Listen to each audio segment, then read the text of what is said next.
What's up, Total Control 871? Finally, sunshine. That feels good. Alright, as promised, we are back here at the Rothman Institute. Employee entrance. That's where yours truly was seated, taking a hydration break, when, well, now that I notice it, it was actually in these handicap stalls that our pickup truck medical staff was parked. He very well may indeed be disabled, you don't know. Anyway, point is that so yeah, going back to gun psychology,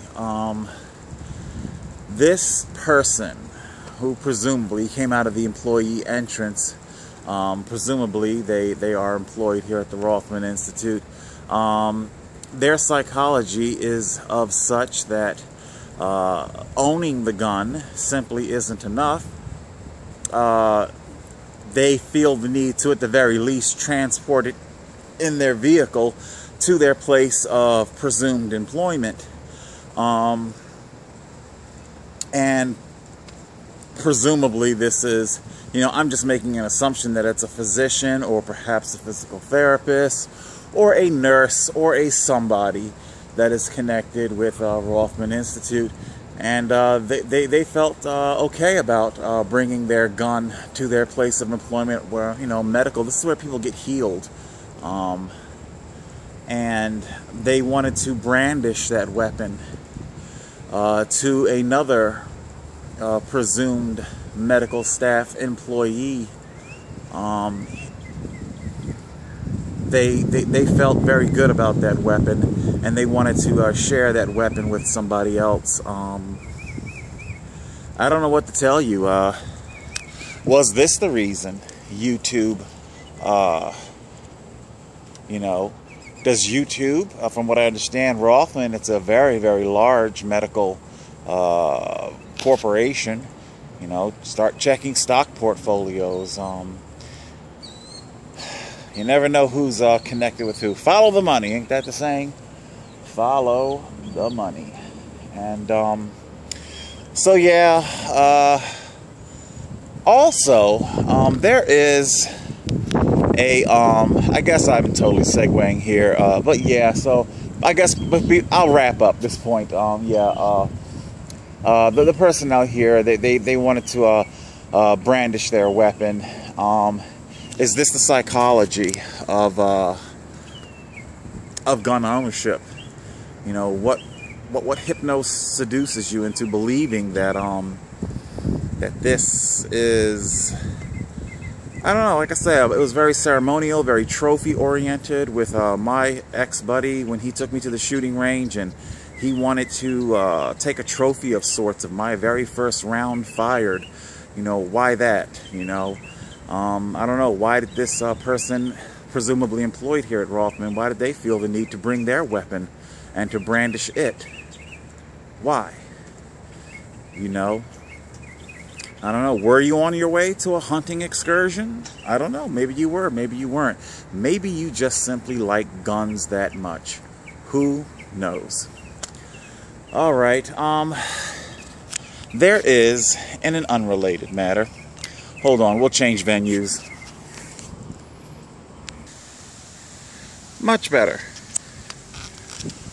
Made in the shade. At least I hope. Hold on, I gotta check things out, man. Sometimes they're like ants and those little tiny red mites. Sometimes they're like out and about. Alright. Okay. Anywho, so changing gears now, there is a YouTube creator, if you want to call him that, goes by the handle Homeless Lives Matter. Long and short of it is that the person is a horrible troll. This person has taken it upon themselves to ferret out various homeless encampments and to put them on YouTube and to blast their location. I'm sure he has called the police and done much of the complaining. And of course, throughout his entire diatribe, throughout his entire, whatever, his entire spiel, he constantly says a lot of things like, Los Angeles has so much money, something needs to be done to get these people off the streets. And if you listen closely, he's not saying anything at all about affordable housing. If you listen closely, he's just simply talking a lot about rounding up homeless and giving them the Japanese-American treatment of World War II. Basically, that's it. Like I say, homelessness is indeed the last great... You know what? I take that back. Given the nature of people, I don't think there's ever going to be, the nature of humans, I don't think there's ever going to be a last great anything when it comes to equality. But definitely, the homeless thing, people are definitely... because of a lot of, they feel it's the last demographic that can be discriminated against, and that discrimination is somehow in their mind justified. You sabotaged yourself, you broke laws, you put yourself in this situation, you have nobody to blame for it but yourself. I could so easily segue at this point into middle-class white heroin addicts and how they are not, and let's be clear, yes, I'm well aware that there are no shortage of white middle-class heroin homeless people. I'm well aware. It's kind of like conflating white boy mass shooters with urban gun violence. You dig? Yes, both involve guns and death, but it's actually two different animals, There are a lot of, put it like this. It would probably surprise you how many of those middle-class white suburban heroin addicts that are on the streets that they could go home anytime they want as long as they're willing to do rehab and stay clean. I can't go home anytime I want. I do live clean. A law-abiding citizen. I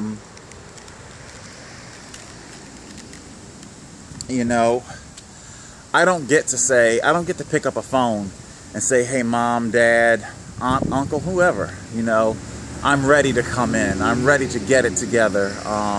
There's none of that for me. I didn't do anything to trigger this homelessness. That's a whole different argument. The causes of homelessness, the economics behind it. So many want to, for lack of a better word, segregate race out of the conundrum. And you can't do that. Race is very much indeed a part of the homelessness conundrum. It's not the entire thing of it, but it's a huge cog. It might be a few huge cogs, but in the machine. But yeah, so many of us homeless, we can't pick up phones and call people and be like, hey, I'm ready.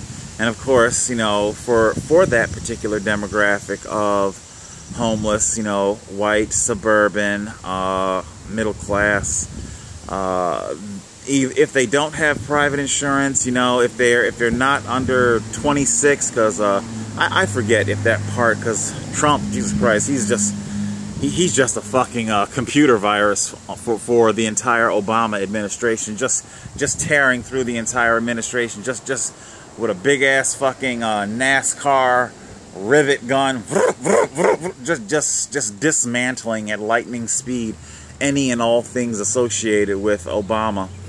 And I don't know if he has dismantled the, you can be on your parents' insurance until 26. So, there's a whole lot of young people out there who can use their parents' insurance to get clean.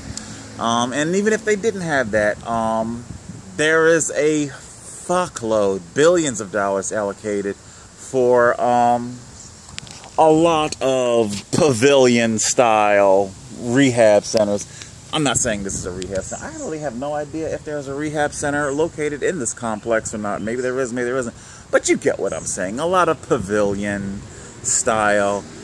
Looks very some of them. I think John Oliver just did a thing on rehab and the hustle, the shakedown. What was it? The one guy, he's like, or I may have been watching a really old episode. Yeah, sometimes it's hard to keep track, you know. But he did do an episode on the whole rehab thing. The equestrian retreat, you know, petting horses. And they follow up with the addicts, you know, so many of them relapse. And the one addict they were interviewing, he was like, I don't like horses. I fucking hate horses. You know, what's that going to do with me? I'm petting a horse. Big fucking deal, you know. Unfortunately, he did end up overdosing and dying. Quite a few of them actually ended up dying. I'm sorry, I can't really segue into the nature of addiction. I've got a lot of things I could say about addiction that will not tickle the ears of the left. I'll just say this and then I'm going to move on. Addiction is not, repeat, not a disease. I can understand how you could use the terminology disease as a metaphor. It's an apt metaphor. I'll agree to that. I understand that, but a disease can always be cultured and put on a slide. I'm sorry. The effects of addiction can be quantified medically, but not the actual addiction itself. We can see a cirrhosed liver, but we cannot actually culture alcoholism and grow it in a petri dish. You dig? All right. So, anyway, like I said, moving on. Yeah, homelessness, you know, it's a very, very tricky thing. Just so much I can say about it. What can I tell you? There are no real pavilions. You know what? Let me take that back. There are pavilions. There are conduits. That's what the way the homeless are treated. Your conduits. Fuse. Remember the old fuse? You screw them in, you blow a fuse, you screw one in. We're conduits. We're conduits for money, and a lot of money. John Oliver, again, just did his latest episode on guardianship. Couldn't help but notice that John seemed to target this one white woman and run with her as basically the bulk of his entire episode. I never meant to gloss over how white people are abhorrent and will abuse the elderly, because I remember from our whole H.R. McMaster, Sergeant Muller episode and whatnot. I'm sure there are. But seeing as how he's talking about predatory guardianship, I do find it odd and interesting that he just glossed right over all of our sanctioned, licensed, authorized nursing homes that look a lot like this structure. This is not a nursing home, but you dig what I'm saying. Who owns those nursing homes, John? I'm curious. Who? Huh? Who owns them? You're not going to talk about that, are you? Because you know who signs your paycheck. Right along with everybody else in corporate media and Hollywood entertainment. We know who signs their check. Alright, so there you go. That's it. The doc loves his guns. Bang, bang. And YouTube doesn't like an honest discussion about guns. And the homeless simply trudge on in their homelessness.